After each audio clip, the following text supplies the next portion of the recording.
Okay, good morning. Today's daf is daf Kuf Yud Aleph. We are at the top of Kuf Yud Aleph. I will be filling in for Dove over the next Dove Weinstock on over the next 3 weeks. And so let's just jump right in. We're at the top line. We are still in the last chapter of Masechet Sanhedrin. We are dealing with the question of those who are effectively condemned not to ever see the world to come. And so we just learned, I guess, a couple of days ago, well, and yesterday, a Mishnah Mishnayot that dealt with sort of groups of people that are not going to receive the world to come, or at least that there are debates about it. The last Mishnah that we had at the end of the day yesterday noted the fact that talked about the 10 tribes and what's going to happen to them. And so we are, again, talking about now we're going to have 3 debates between Reish Lakish and Rabbi Yochanan, where Reish Lakish takes a very harsh view and Rabbi Yochanan takes a more lenient view. So about 3 different psukim. So again, top line, Amar, last word on the line, L'chein, Hirchiva Sha'ol. We're going to again cite the pasuk first and then the debate. L'chein Hirchiva Sha'ol Nafsha Uf Arafia Levlichok. That therefore Sha'ol, often used as a word for the depths or Gehenna, has expanded her desire and opened wide her mouth without measure. So Amar Reish Lakish, what does it mean? The fact that it references this open mouth, that even if one were to leave over one mitzvah and not fulfill that mitzvah, so then you are going to be subject to Sheol, you'll be subject to Gehenna. So Amar Rabbi Yochanan, lo nichel marayu de amrat lohu chachi. It's not good for you to say that. The master, namely Hashem, wouldn't want you to say that. Ela afilu lo lamad ela chok echad. It's the opposite direction. It's that the opening wide without measure is not saying that who goes to Gehenna, although that may be the easier read of the pasuk, but rather it's if you even fulfill one mitzvah, so then you're not necessarily going to go to Gehenna. So that was approach number 1. That was the debate. And so as a result, when it says that that you're not going to fulfill that the mitzvot, it means you don't fulfill any of the mitzvot according to Rabbi Yochanan, whereas of course Reish Lakish says basically you have to fulfill all of them. All right, so that was debate number 1. Debate number 2, we're now on the 1, 2, 3, 4, 5, 5th line on a 6th line. Excuse me. Start with the 6th line on Kuf Yud Aleph Amud Aleph. Vaya b'chol haaretz ne'um Hashem pishnayim ba yikarsu yigva'u v'hashlishit yivaser ba. So it shall come to pass that in all the land, says Hashem, 2/3 in it shall be cut off and perish, and the third shall remain in it. Now, the simple understanding is that 2/3 goes away, 1/3 is left. This is talking about essentially an end of days kind of situation. So Amar Reish Lakish, Shlishi shel shame, that the third one refers to shame, and so it's the third that belongs to shame. And Rashi helps us understand this because it's a very complicated situation. So let's take a look in Rashi. Amar Reish Lakish Shlishi shel shame. 2nd line in the narrow lines on the right-hand side of the daf. Again, another daf with no tosos, but you'll have Rashi on both sides. So Amar Reish Lakish Shlishi shel shame. Shishnei shchalakim shel kol haolam. That 2/3 of the whole world, yuyu nichratim, they would get all cut off. That's going to be the end. We've seen over the last couple of weeks how people said, I don't want to live through those end of days times towards the time of Mashiach because it's going to be so awful. And now we can see some of the awfulness that might actually be part of it. The chelik shlishi yoterba, and the third that is left, the eza chelik shlishi. Well, what is that 1/3 that is left? Kol shlishiyut sheyesh l'shalosh. It's the third of the third. Anu mishalshin, that we're going to take a third of. Sheminoach nifredu kol haolam. That, of course, the entire world was destroyed at the time of Noah. The Gimel banim hayulo, and he had 3 sons. Harei shlish banav, the third of his sons was Shem. Ushlishi shel Shem, who are Parkshad. And the third son of Shem is Arpachshad. So the 1/3 that it's talking about, so that the 2/3 being eliminated of the third is the third of Arpachshad. So it's Arpachshad's descendants that are going to be made into 1/3, and everybody else will be eliminated. Kedeksiv b'nei Shem, Elam, the Ashur, Arpachshad, the Lud, Aram. So the third of them is Arpachshad. So we see, and Arpachshad is the ancestor of Avraham. So umistama bizar oshel Arpachshad yeyu yeyesh sheris, that the 1/3 is of the descendants of Arpachshad. Ho will be Israel yotzim mimenu, because the Jews come from him. Ushlishi shel Arpachshad, shehu shlishi shel Shem, shehu shlishi shel Noach yivater. It's that 1/3 of the third son of the third son of Noach that is going to remain. The kol ha'olam yikares, and everybody else will be killed. Uladivrei Reish Lakish. So that's the sort of the simple understanding. Uladivrei Reish Lakish, nimtzu Yisrael misma'atim v'yoter sheme'ar Parkshad yatzu Yisrael. And it'll end up being that maybe some Jews will be killed. Yeah. Because if we look at the descendants of Arpachshad, it may be that the Jews constitute more than 1/3 of them. Kediksiv Parshas Noach, Arpachshad holid es Shelach, the Shelach holid es Aver, the Aver holid es Peleg, the ad Abraham, until it gets to Abraham. Ukisha ata mechalik l'shlosha chalakim zaro shel Arpachshad. And now when you divide into 3 portions and say that only 1/3 of the Arpachshad's descendants are going to survive, Kagon b'nei Yisrael v'Yishmael, Shehein b'nei Abraham u'b'nei Lot u'b'nei Haran, and you take a look at the children of the Jewish people and Yishmael and the children of Lot, because he's the son of Haran, who is Abraham's brother. V'chein shar ha'umot sheyatzu mimenu l'shlosha chalakim shema Yisrael yiyu mirubin. Maybe there are going to be too many Jews, ukrovin liyot keneged kulam, and will be so many of them because the other nations will not have survived, and we'll end up having a situation where you can't tell who the others are, and we'll end up having to be cut back. Below yagiu kol zera Arpachshad, and so not everybody from the Arpachshad's family is going to survive. Liyot pishnayim elim kain Yisrael mishalamin ruban ochetzion. The Jewish people will need to be part of the destroyed people. That would be terrible. And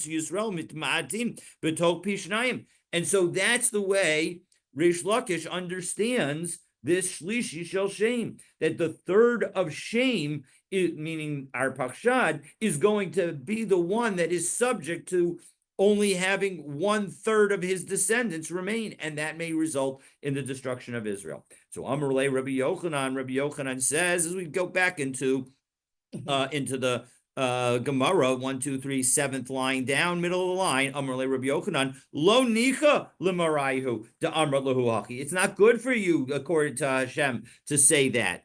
El afilu shlishi shel Noach. No, the third that's going to remain is the 1/3 of Shem. And of course, Shem is a very big family. And so as a result, the Jewish people are never going to be the 1/3 of Shem. Now, who's going to make up the rest of that third? Meaning, if all the Jews are going to survive, who's going to survive in addition to them? So the righteous among the Gentiles will survive. So that is Rabbi Yochanan's position. And we can go through Rashi.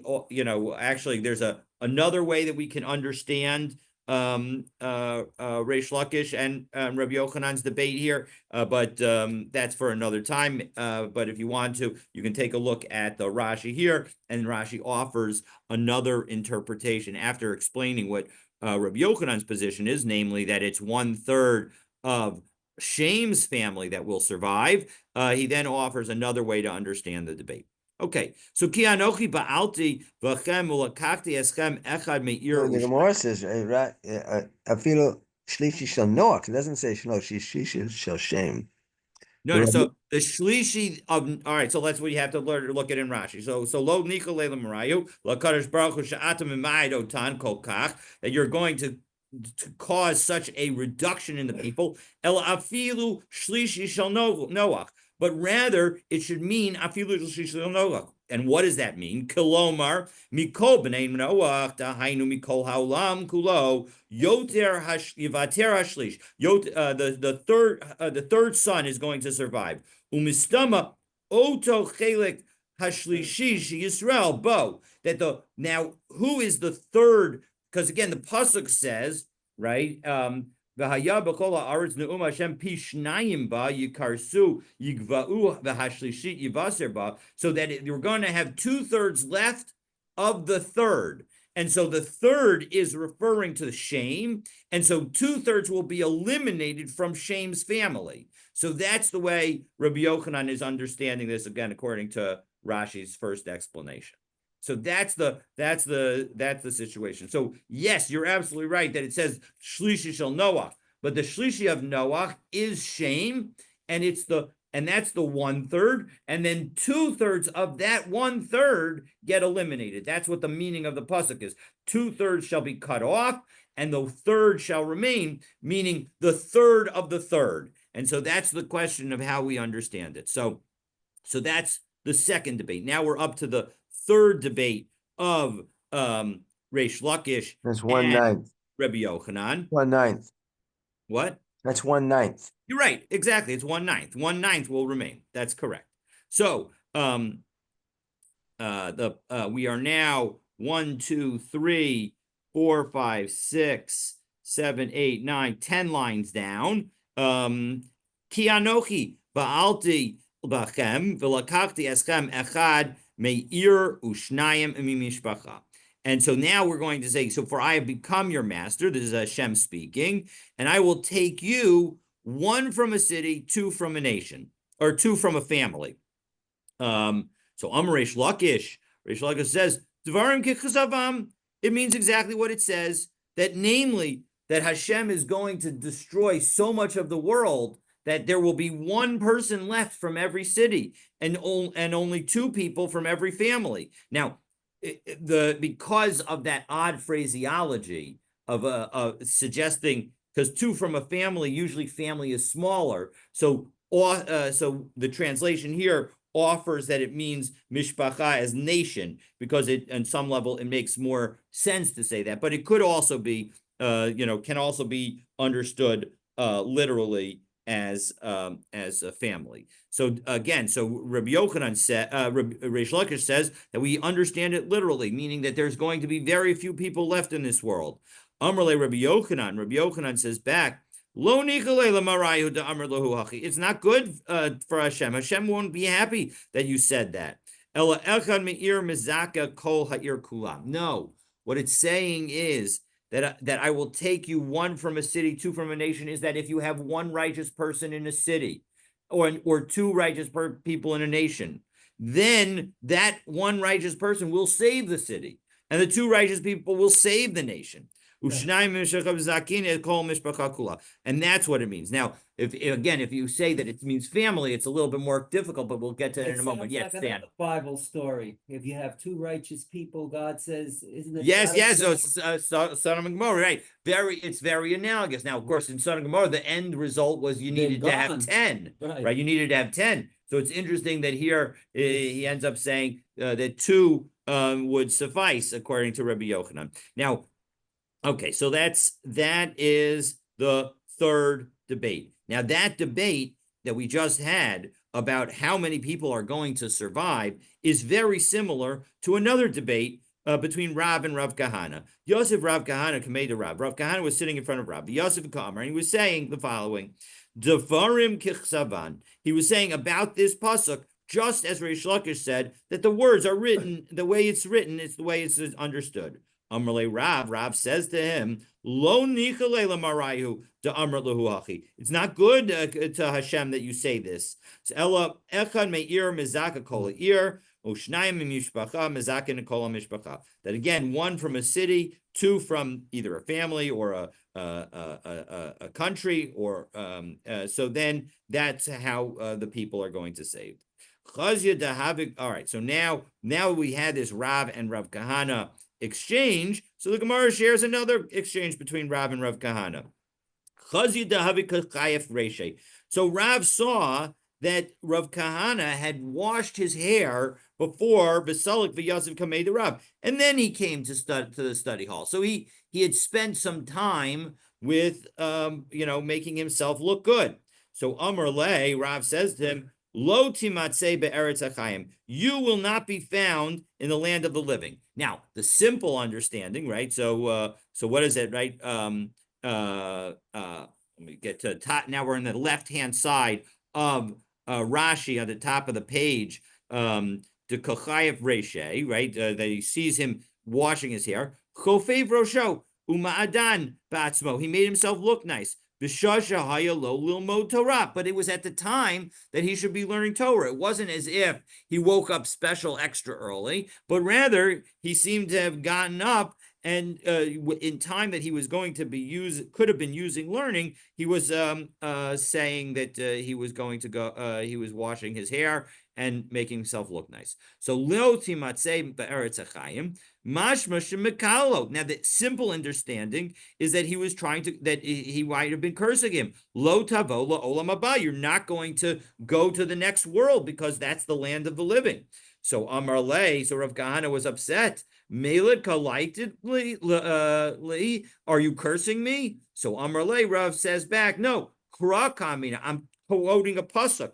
Don't understand it as you, literally, lo timatzeh, you shall not be found in the land of the living, but rather, lo timatzeh Torah b'misha mechaya atzmo aleha. That the Torah is not found in somebody who focuses on enabling their life to make themselves look nice and to be and to focus on the life of this world. So that if you focus too much on this world, so then the Torah is not going to be found in such a person. So the point is that while timatzeh can mean you will be, you shall not be found, it can also mean it will not be found, it in a female sense, where it refers to the Torah. And so the idea is that we have to recognize that if we focus too much on what is happening in this world and don't recognize the fact that really what matters is what, is the impact that we're having, etc. So then, the Torah will not be found in such people. Okay, so Tanya. So now again, we go back to this concept of that maybe there aren't going to be that many people surviving into the Messianic era. And again, we saw previously that people said, I don't want to live through that era because they're worried about what's going to happen. So Tanya, Rabbi Simai Omer, Rabbi Simai says the following, Nemar, B'lakachti eschem lila'am. I'm going to take you for me as a people. This is a pasuk in Shmot, when Hashem is taking the Jewish people out of Egypt. V'nemar behevesi eschem. And it says also that Hashem is going to bring you to the land of Israel. Actually, this is in some ways a Daf Yomi coincidence. Here, where this coming week, where God willing, on Motzi Shabbos, we'll be talking about the Exodus, and we'll be talking about the different languages of the Exodus. And Lakakti ve'Vesi are two of the languages of Exodus. So Makish Yitziasam Mitzrayim Leviasan La'aretz. So the Brisa says, Rabbi Simai says, in this brisa that it highlights that there's a connection between those who left Egypt and those who went into the land. So Mabiyas on La'aretz Shnayim Mishishim Ribo, that just as how many people between the age of 20, how many men between the age of 20 and 60 made it from Egypt all the way to Israel? 2 out of 603,000. Out of 603,000, just Yehoshua and Caleb. Now, the interesting thing is that many or some commentaries, and there's even, I think it says it so in the Gemara, that actually there would be many more people, because the people who were under 20 made it all the way to Israel, and the people who were over 60, if it wasn't their time to die, they also would have made it to Israel. So it's just interesting to think. But 2 out of the main 20 to 60-year-olds, only 2 out of 600,000 made it. And so wasn't there a group the last year they were supposed to die and they didn't die? They got up from the graves. So that's you're quoting a wonderful midrash, but it's unclear in that midrash whether those people were supposed to die or whether it was everybody assumed that they were continuing the same process. The midrash says that on Tisha B'Av night, everybody would basically dig their own grave, lie down in the grave, and then some number would be passing away that night, and then everybody who survives would get up. But in the final year in the 40th year, nobody died. Now it's not clear from that midrash whether that means nobody died, even including some people who were supposed to die. Obviously, this brisa suggests, to the extent that it's consistent with that midrash, would say that the people that got up were not part of the 20 to 60-year-old. Some people might say that they either turned 20 that year and they thought that they were going to be included, or it could be, you can understand that midrash as everybody lay down in the grave, and that year nobody died because there was nobody left to die. So those are a couple of different ways to understand it, but you raise a good question on from that midrash to this brisa. But the bottom line is, this brisa says 2 out of the 600,000 between the ages of 20 and 60 survived. And so obviously, and so too, what the remarkable thing is that now somebody else can help me do with the math, but that means essentially that there were 18 billion. Yes, I think it's 18 billion. 18 billion Jews in Egypt, because only 2 out of 600,000 survived. And so you had to cut to, and 1 out of 300,000 would cut you down from whatever it was to 600,000. Well, 600,000 times 300,000, pretty sure that's 1.8 billion. Think so. I think it's 1.8 billion. So now a lot of people you can understand this as an exaggeration. It's not necessarily meant to be taken literally. The bottom line is what it's saying is that there was a significant cut in the number of people who left Egypt. So Amarabba. What's that math? 600,000, 300,000? Right. Well, it's only 2 out of 600,000 survived. And the same math applied when the Jewish people left Egypt. Well, we know 600,000 left Egypt. So that 600,000 was 2 out of 300,000. So 2 out of 600,000. So 600,000 times 300,000 is 1.8 billion. So you had 1.8 billion Jews, and then 2 out of 600,000 of those 1.8 billion Jews survived, and that's how you end up with 600,000 leaving Egypt. Right? You had we say that 1/5 left Egypt.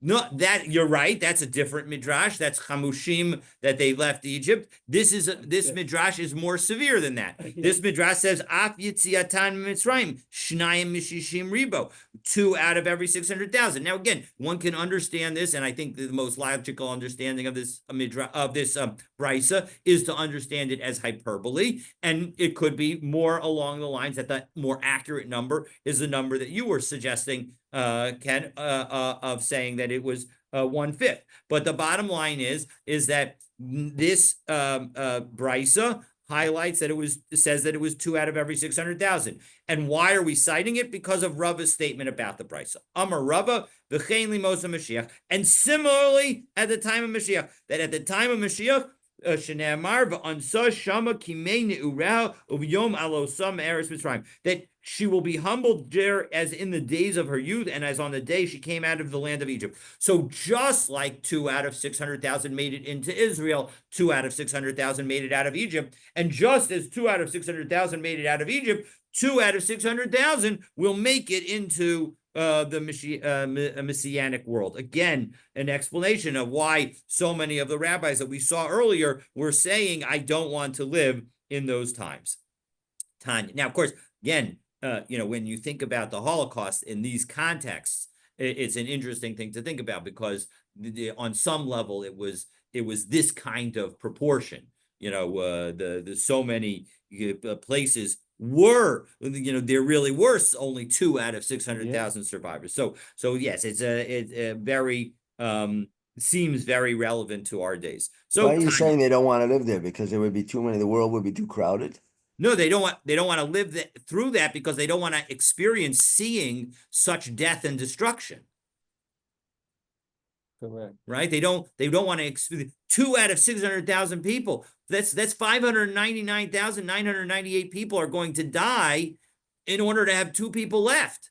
That's terrible. Who want Those people? terrible odds. Right, terrible odds. And even if you're one of the survivors, is that really the kind of world you want to live in? It's a good question.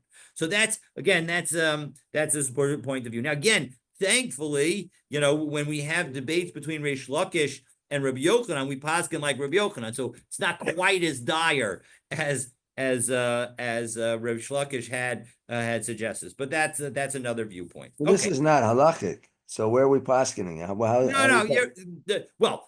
It's actually interesting. Where do we get the how do we have a pasak here? This is not halachic. No, you're right. It's not there. You're right. There's no the only psak on this daf is about the fact that the Torah is not found in one who spends too much time over his own beauty. Vanity. So vanity, exactly. So you're absolutely right that but to the extent that we have to decide whose opinion we follow in a debate between Rabbi Yochanan and Reish Lakish, Rabbi Yochanan was the teacher, Reish Lakish was his student, and even though they debated, we generally paskin like Rabbi Yochanan. So that's all I'm saying. Okay, so Tanya, it's from a philosophical perspective. Tanya, Rabbi Lazar, Rabbi Yossi, Pamachas Nichnasti Alexandria Shel Mitzrayim. One time I came to Egypt, into Alexandria in Egypt. Matzati Zaken Achad. I found an older man, and he said to me, Bo va'aracha ma'asu avosai la'avosecha. Come, I'll show you what my ancestors did to your ancestors. Mayhem tibu bayam. Some of them they drowned in the sea. Mayhem hargu b'cherev. Some of them they killed with the sword. Mayhem miachu b'binyan. Some of them they crushed in buildings. Meaning that they use that because at the end they use them for straw in order to make bricks. And it was about this that Moshe was punished. Shene'amar ume'az bati el paro l'daber bishmecha heirala amazeh. Right? Moshe says, how can you, Hashem, ever since I came to Paro, he's done evil to this people. So the point is that according to this Zaken from Egypt, he was telling him all the wicked things that were done, that they killed them, drowned them, crushed them, etc. And so Moshe, now this is not the Zaken talking any longer, but the Brisa saying that this was how that as a result of Moshe seeing this, and saying that, oh, look at all this evil that you've done to this people, that's why Moshe got punished, meaning that's why he wasn't able to enter the land of Israel. Now, of course, you have Mei Merivav, and we'll deal with that in a moment. Amar Kadosh Baruch Hu. Alexandria wasn't an Egyptian city, it was a Greek city. Sorry? Alexandria was a Greek city. not I an was gonna do- Egyptian city. Yeah, all right, it's true, but it was still in Egypt, and that maybe that's why it has to say. No, it doesn't say. All right, so matzah, yeah, it's a good question. But the bottom line is that somebody there was showing what So I can't, I don't have a great answer. All right, so Amrlo Kadosh Baruch Hu, Chaval al Da'avdin Below Mishtachkin. What are we going to do about those who are no more? Meaning the point is that Moshe was complaining to Hashem that some of the descendants were never going to make it out of Egypt because Hare Kamapamim. And so as a result, but Hashem says back, Hare Kamapamim Niglesi al Abraham Yitzchak v'Yaakov Bekel Shakai. That many times Hashem appeared to Abram, Yitzchak, and Yaakov with using the name Kel Shakai. Below here, Haru al Midosai. And they didn't question what I did. Below Amruli, Ma Shimcha. They didn't say, what's your name? Amarti la Abraham, Kum Hisalak ba'aretz la Arko l'Rachba ki l'cha Nena. I told Abraham that the whole land was going to be his. Bikesh makom likbor Sarah below matzah. And then he went to look for a spot for Sarah, and he couldn't find one. Ad shekana ba'arba meo shekel kezev. He had to pay a lot of money for it. So, and yet he did not say, Hashem, you promised me to give me this land. He just did what was necessary. He rolled with what happened. Below here are al midosai, and he didn't question my thought, my attributes. Amarti le Yitzchak. I told Yitzchak that you're going to live in this land, and Hashem is going, and I'm going to bless you. Bakshu avadav mayim, his servants bikshu avadav mayim lishtos below matzu. His servants wanted to find water, and they weren't able to. Adsha asu meriba, and they fought with the local people. Shenemar vayarivu roe Gerar im roe Yitzchak lemor lanu amayim, because the people of Gerar said that the water belongs to them because it was all from the same aquifer. Below here, achar midosai. He didn't complain, and rather he just went with it and went and tried to find additional sources of water. Amarti li Yaakov, haaretz asher ata shochev aleh lechat nena. I told Yaakov, I'm going to give you this land. Bikesh makom lintoa. Hello, and he wanted to find a place to camp. Below matzah, and he couldn't find it. He had to pay 100 ksita for a place. This is when he goes to Shechem, and so he needed to pay for it. Below here, and he didn't complain about my characteristics. Below Amruli ma shimcha, and they didn't ask me what my name is. But Martali ma shimcha b'tchila. You asked me what my name is at the beginning. V'akshav ata omerli v'atzel lo hitzalta es hamecha. You haven't rescued your people. Atatir asher esel paro. You're going to see what I'm going to do to Paro. But what are you not going to see? B'milchemes Paro ata roeh. You're going to see what I do to Paro. V'i ata roeh b'milchemes shloshim ve'echad melachim. But you're not going to see the 31 kings. Now, how do you square this with what the Chumash says? Because the Chumash says that Moshe was punished and not able to enter the land of Israel, not because of this comment that he said to Hashem in Egypt, but rather because of the Mei Merivah, where he says he hits the stone instead of talking to it, and he calls the people rebellious, etc.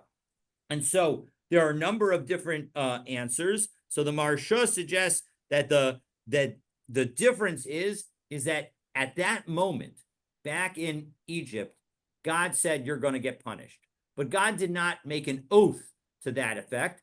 And so as a result, there was the possibility that Moshe would pray and Hashem would overturn his initial decree. But when Moshe then actually hits the rock, so then instead the decree becomes an oath. And so that is one possible way to make those two things consistent with each other. I thought Rashi there says, or maybe in other places, that we don't know for sure if that's the reason he was punished not to go in Israel. There's an assumption there, but he says we don't really know if that's what that was the cause of Well, I mean, the his pasuk punishment. itself, the pasuk itself in Sefer Bamidbar references and says, now you're not going to be able to go into the land of Egypt. It does. I mean, the pasuk itself says at that moment, at the Mei Merivah, that you're not going to be able to enter the land. So the question is what exactly did Moshe do wrong either at that moment or previously? So you can understand it that only at that moment Hashem was telling him what was decreed earlier. But the bottom line is at that moment of Mei Merivah does say in the Chumash specifically that he's not going to be allowed to go in. So Vayimaher Moshe Vayikod Artza V'Yishtachu. So in connection with the story of the golden calf and the Jewish and Hashem and Moshe praying on behalf of the Jewish people in order to save them. So Hashem details the 13 attributes, and Moshe immediately prostrates himself. So Ma Ra'a Moshe, what did he see that caused him to go immediately bow and prostrate? So Rabbi Chanina ben Gamla Amar, Chanina ben Gamla says, Erech Apayim Ra, he saw how Hashem is going to be slow to anger. And if we turn the daf for a moment to the top of Kuf Yud Aleph Amud Bet, and we look at the second, the end of the first line of Rashi on the right hand side of the page, Shekevan Shira Midazu V'Kadosh Baruch Hu. When Moshe saw that this attribute of God, that God would be slow to anger, Shehu Erech Apayim, that he was slow to anger, Af l'Rishoyim, even for the wicked, Sameach. Then he was happy. And so as a result, it was out of that happiness that Moshe immediately bowed down. Rabbanan said, Emes Ra. No, it wasn't the happiness, but rather it was the fact that it says, Hashem kel racham v'chanon, erech apayim v'chesed v'emes. And so as a result, it was the truth. And take a look in Rashi now, back on Kuf Yud Aleph Amud Aleph, left-hand side of the page, 1, 2, 3, 6, 9, 10 lines up from the bottom of the narrow lines on the left-hand side. Emes Ra, b'midosav, in God's qualities. Shenikra emet, v'nisyare, and so he was afraid, im nischayvu kliyah, if he would be liable for destruction. Im hudan otan b'din gamor, if judged with strict judgment. Umihar v'hispalo alayhim, and so as a result, he quickly prayed on behalf of the Jewish people, shelo yehi danotan lefi masayim, that they should not be judged for their actual actions. Tanya Kamanda Amar Erech Apayim Ra. Now there's a brisa that supports Rabbi Chanina ben Gamla, because it says, Tanya, we have a brisa, Kisha'ala Moshe l'marom, when Moshe rose upon high, presumably to receive the Torah, so Matza'o Kadosh Baruch Hu Sheyoshi v'Kosev Erech Apayim. He saw that Hashem was writing. Now, exactly what that means, I don't know. I can't explain that. But he saw that Hashem was writing slow to anger. So Amar Lefanav Rabbanu Shalom Erech Apayim LaTzadikim. Are you slow to anger for the righteous? Amar Lo Af l'Rishayim, even for the wicked. Amar Lo Roshayim Yevedu, let the wicked perish. So Amar Lei. Hashta chazis might be boilach. 1 second, you're going to see that you're going to need that. So when Israel then sinned, because remember, it was while Moshe was up at the top of the mountain for 40 days, that's when he saw Hashem write this. And then at the end of those 40 days, that's when the Jewish people brought were worshiping the golden calf. So Kishachatu Yisrael, when Israel sinned, Amar Lo, so Hashem says to Moshe, Lo kach amarta li Erech Apayim LaTzadikim, didn't you tell me that it should only be for the righteous? So no, Amar Lefanav Ribono Shel Olam.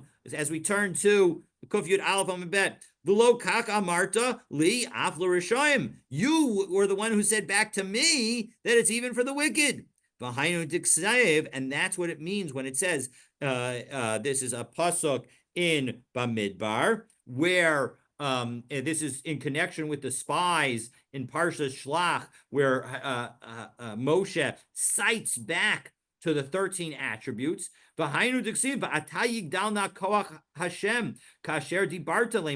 it should be like you said. So what was the like you said that it's referencing? Not now the natural inclination of the natural understanding of that pasuk is that it's referring to the Hashem, the 13 attributes. But what the way we're understanding that pasuk now is to say, no, it's not the 13 attributes. It's the comment that Hashem said back to Moshe, that Moshe told him that it should be only slow to anger against the righteous. And Hashem says, no, it's even for the wicked. And so Moshe is saying, you told me, even for the wicked. And so that's what it's referring to. So Rabbi Chaga and so No, is he arguing with Hashem's memory? Is that what you're saying? Well, he's not arguing with Hashem's memory. He's arguing with Hashem. But, Hashem does. It's not like Hashem says that he forgot that that's what he said. Hashem was pointing out that Moshe said it should be only for the righteous. And Moshe's pointing back out to God that Hashem said that it should be also for the wicked. So that's the conversation. And so the reference to, as you have said, is the reference to that conversation. So, and so what is this approve? Again, this Risa that we just cited is a support for the concept that when Moshe bowed, he was very happy based on the concept of Erech Apayim. So Rabbi Chaga Hava Solik Ba'ozel B'darga Debei Rabba Bar Shila. So Rabbi Chaga was walking up the steps at the yeshiva of Rabbi Bar Shila. Sham'ela hu Yanuka de Amar, and he heard a child saying the following: Edosecha nemnu me'od lebeischa na'ava kodesh Hashem li'orech yamim. This is from Tehillim, Perek Tzadik Gimel, that your testimonies are very trustworthy. Holiness befits your house, O Hashem, who are la'orech yamim. Literally means, right? So it literally means, may it be for many days. But we're going to interpret it as la'orech, that the delay of Erech Apayim is yamim, is for many days. B'samichle, and we say near that Tfilah LaMoshe. At the beginning of Perek Tzadik in Tehillim, it says that this is Tfilah LaMoshe, and that refers to the next three Tehillim as well. So it goes from 90 through 93. And so as a result, that was also said by Moshe. So Amar Shema Mina Erech Apayim Ra, must be that Moshe saw that that Hashem said that he was slow to anger, and that was what moved Moshe to express joy and prostrate himself before Hashem. It's interesting. But is that Erech Apayim to the Rishayim as well as the Tzaddikim? Yes, to the Rishayim, absolutely.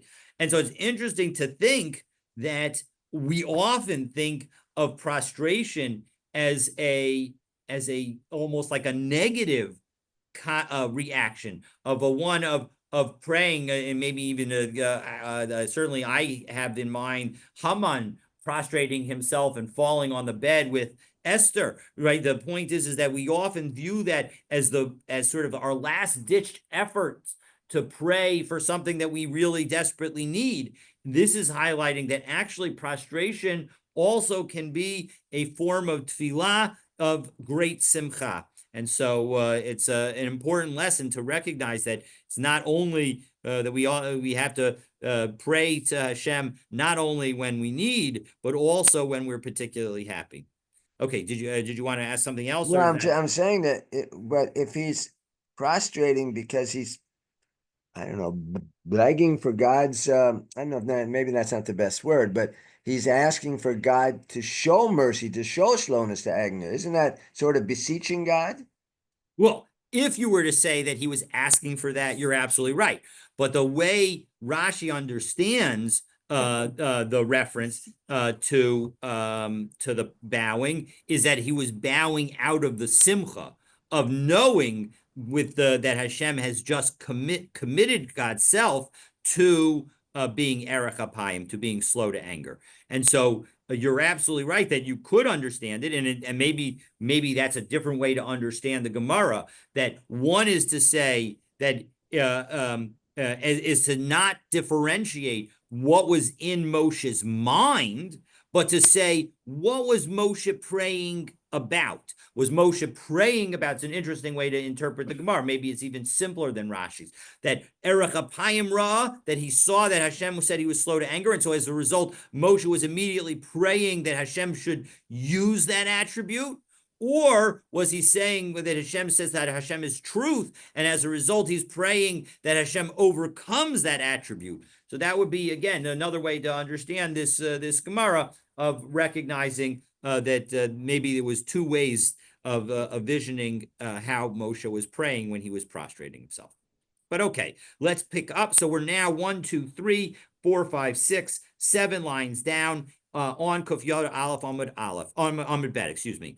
Amar Rebbe Lazar, Amar Rebbe Chanina, Asida Kadosh Baruch Hu Liyot Atara B'Rosh Kol Tzadik V'Tzadik. Every righteous person is going to get a crown from Hashem.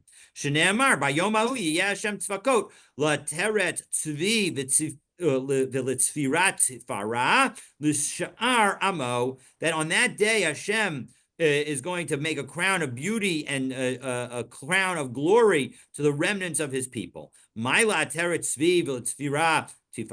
does it mean, a crown of beauty and a crown of glory? La'osim ritzono, to those who do God's will. So umitzapim l'shuaso, and those who await God's salvation. Yachol lakol, I might have thought that it goes to everybody. No, just the remnants of the people. It's only for those who make themselves like remnants, meaning that you need to be humble, that you need to sort of recognize that, if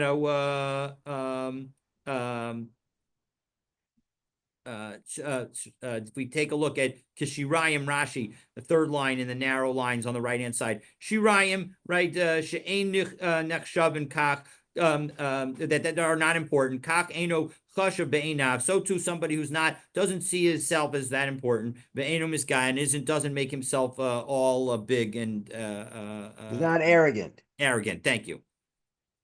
U'ruach mishpat le'yoshev al hamishpat u'legvura mishivei milchama shara. So the next pasuk, in again, this was a review of the pasuk in Yeshaya. So now that was Yeshaya Parakaf Chet pasuk Hey. This is pasuk Vav, and it says U'remuach mishpat, the spirit of judgment. Zeharoda es yitzro. This is somebody who controls his evil inclination. And then Lo Yoshev al hamishpat Zed dan din emet lamito, and the one who sits in judgment, that's somebody who is always careful to judge a true judgment. Uvegvura zemiskaber b'yitzro, and one who is strong as Ezehu Gibor Hakovesh es Yitzro, is one who overpowers his Yetzer Hara, and that's exactly what we say here as well. Mishivei milchama zeshenosein v'notein b'milchamta shel Torah. This is one who engages in the battle of understanding the Torah. Sha'ara, its gates. So elum shemashkimin umarivin b'vatei chanesios u'vatei midrashot. These are people who come early and stay late in the synagogues and study halls. So that's the idea, being that these are the kinds of people who will be the Shirayim, who will be the people who will be left over that Hashem will take as his nation and will give crowns. Amra midas hadin lefnei HaKadosh Baruch Hu. And now, regarding the next verse, the attribute of justice says before God, Ribono Shalom, manishtanu elu me'elu. How can you differentiate between these who are righteous and these who are not? So that you're going to differentiate and give some a crown and others not. V'gam elu biyayin shagu v'shecher tau paku palilayah. Even these reel through wine and stagger through strong drink. They stumble in judgment. V'ein puka el gehenim. Even the righteous are going to end up sometimes in Gehenna. Shneamar lo tiyeh zos lefuka, right? Lefuka can mean stumbling, and stumbling results you in your being in Gehenna because you've sinned. Ve'ein plila ela dayanin shenemar v'nasan b'flilin. So the bottom line is that the point is that notwithstanding this statement of the attribute of justice, Hashem is going to still give crowns to those who are righteous, even if they're not necessarily perfectly righteous and have what to atone for. All This right. could throw on its head the calculation that we saw before. If all people, if let's say all the Jews were now engaged in Torah study, for example, that could, we've said that in other sources that helps to bring the Mashiach, right? People are Correct. engaged in Shomer Shabbat and so forth. Yep. So if all of Klal Yisrael is engaged in Torah, then how do we understand this previous calculation? It's this percentage, that percentage. So the easiest way to understand it is, why is the Mashiach coming? If the Mashiach is coming because it's the time for Mashiach and we haven't been able to do the work in order to bring the Mashiach sooner, so then as a result, so that's why you're going to have such harsh numbers. But if we're able to, bring the times of the Mashiach sooner through our behavior, through our being good, for our learning Torah, etc., so then maybe those numbers are not going to apply. So the question is sort of, again, the presence of multiple viewpoints can help us understand, sort of depends on the nature of the way that Mashiach ends up coming. All right, let's get the Mishnah done, and then we'll be done for today. And this Mishnah, which I believe is the final Mishnah in Sanhedrin, highlights a group that doesn't have a share in the world to come, which is namely those are the people of it Ir Hanidachat, and then spins from there to then talk about all the rules of an Ir Hanidachat. Some of these rules we've seen. In fact, we've cited some of them previously, but now we're going to deal with it in more, in detail in this Mishnah. So, Anshe Ir Hanidachat, those who are part of a city that has worshipped an idol as a group, they have no share in the world to come. Shneamar, Yatsu Anashim B'nei V'lial Mikirbecha V'yadichu Es Yoshvei Iram, that the lawless men have gone out, the people without any kind of yoke. B'li ol is the v'lial, can be understood as a sort of a compound word, without any yoke, without any sense of law or responsibility. They've gone out in your midst, and they have caused v'yadichu, they've undermined as those who live in that city. So v'eina neheragin, and they are not killed through a hereg, namely beheading, unless the one who subverted the city is a member of the city. So that you can't get, some third party can't come into the city, cause everybody to worship idols, and still get and cause the law of worshiping of a city that worships idols to apply. Ume oso hashevet, and they also have to be from the same tribe. V'ad shiyudak ruba, and you need to have a majority of the city worshiping the idol. Ad shiyadchua anashim, and unless and it needs to be men who subverted it. V'hidichua nashim uktanim, but if women or people who are underage did it, or if only a minority of the city was convinced to worship an idol, or the person who subverted the city was a stranger, not an outsider. Well, the people who worshipped an idol are still subject to the law, to the prohibition of worshiping idols, and so they get treated like a single individual. Now, not completely clear whether this is also about harei elu kiyachidim, but it seems like the understanding is that this that when it comes to showing that a majority of the city worshipped an idol, you need two witnesses to have given hasra, to given warning to every person in the city that you're saying worshipped an idol. And so as a result, you need to have two witnesses for a majority of the city. Now, it can be the same two witnesses for multiple people, but you need two witnesses for a majority of the city. Or maybe it's saying that the Gemara is talking about if individuals in the city, they're that's why I still said, being punished. No, So then it's 100%. two people for the individuals that are being, not necessarily two people for the entire Correct. city. That is a way to understand it, but I don't think that that's the way that it's generally understood. It seems like you need to have two witnesses. Because the question is, all right, does it go on Harei Elu Ki Yechidim, or does it go back on the Right. whole Ir Anidachas?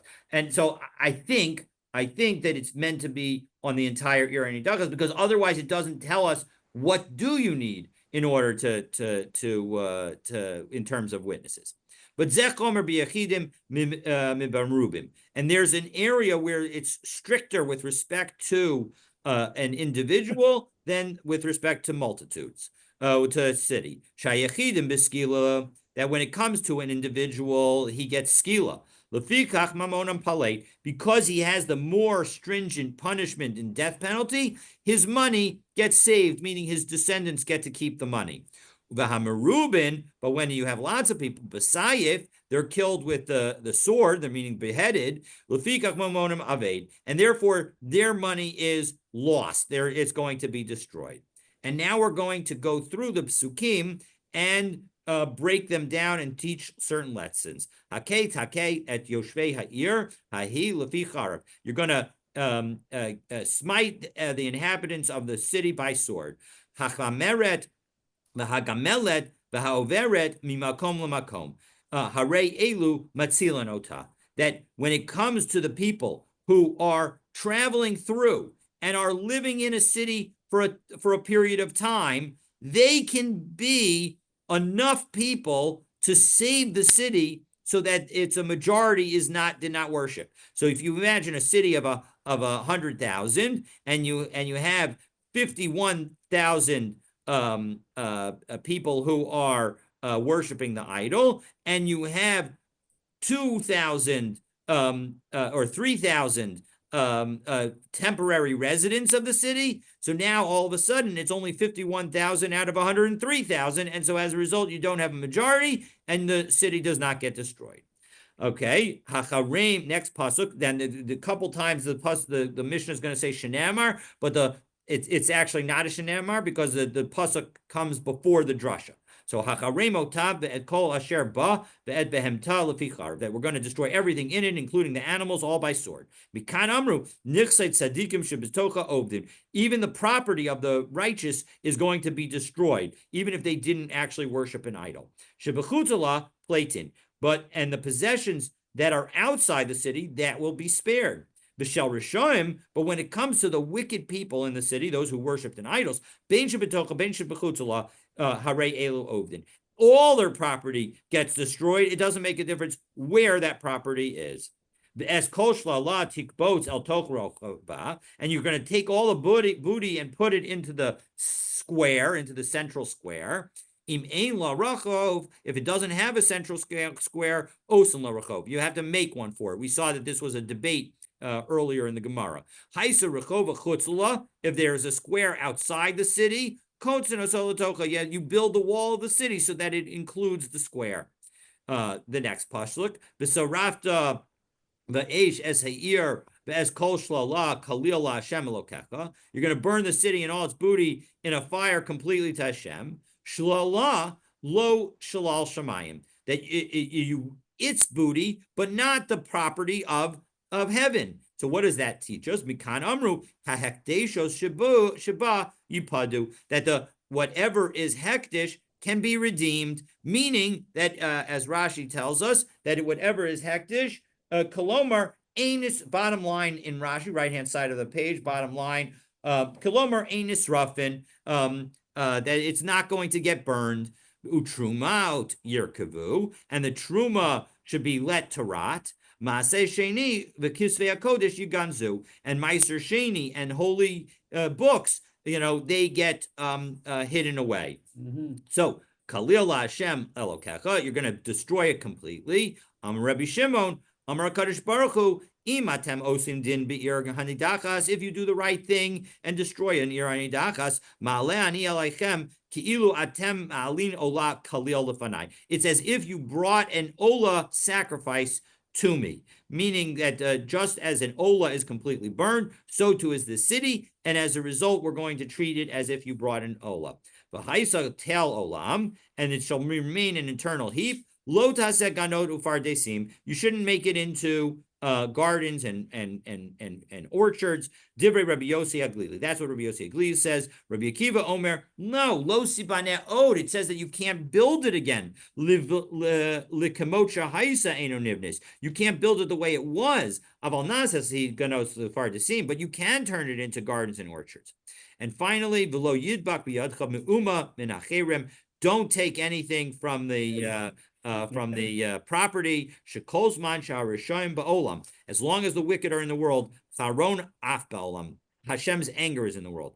Avdu rishayim min ha'olam. When the wicked perish from the world, and apparently when their possessions perish from the world, nistalech charon af min ha'olam. So too, Hashem's anger will disappear from the world. And so may Hashem's anger disappear from the world quickly and speedily in our day, and we'll pick up from there with the Gemara, God willing, tomorrow. Have a wonderful day. Looking forward to continuing our learning together. Thank you very much.